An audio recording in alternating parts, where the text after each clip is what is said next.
Hello. Just to start, I obviously can't show you the sharpness of this lens, but I can say that it's as good as anything I've ever needed, so I'll just run through the physical aspects of it now. This is a quick look over the new Panasonic 14-42 Vario zoom. As you can see, compared in size with the 17mm 1.7 Panasonic, it's very similar, slightly heavier, slightly more bulky, but nothing to speak of.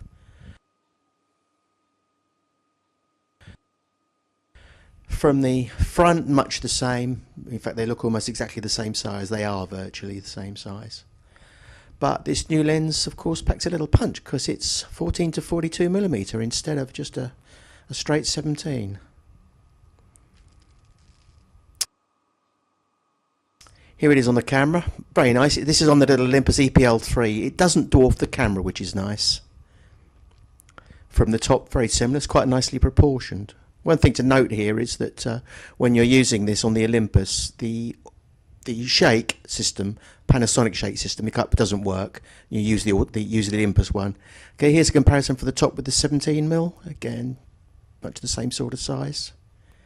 So very, very usable in size.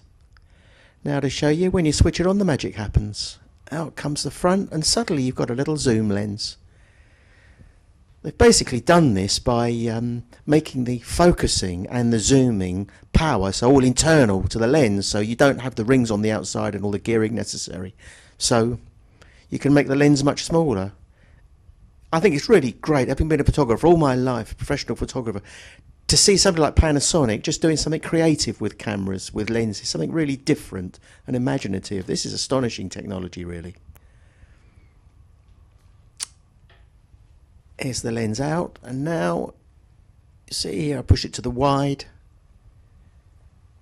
and back. It opens up automatically on wide. There's very little difference in the protrusion, wide or telephoto, so no problems there.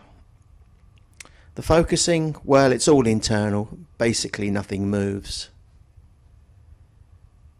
so all very, very handy, very usable, and when you switch it off it just folds back and will slip in your pocket, a reasonable size pocket, but nonetheless it'll slip in your pocket. Here it is again. Okay, now we're going to take a look at how quickly it focuses. I'm going to focus from this, probably about a couple of feet, 2/3 of a metre from the camera, and through to my garden shed, which is about 15 metres away, so effectively at infinity for this lens.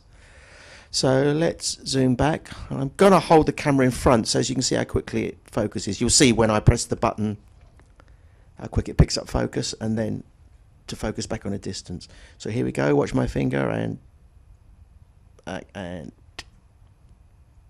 press it. It's kind of instantaneous. Again, and there.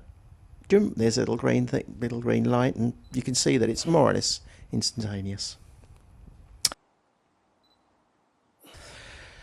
Close focusing, that's what we get. That's as close as it'll go on the 50. You might as well use it on the longest. That's on the longest focal length. That's what you get the most view. There's the size of it in the viewfinder, so pretty good there. It's not exactly macro, but it's about 22 centimeters, as they say it is. Here it is in fooling around. Thanks for watching.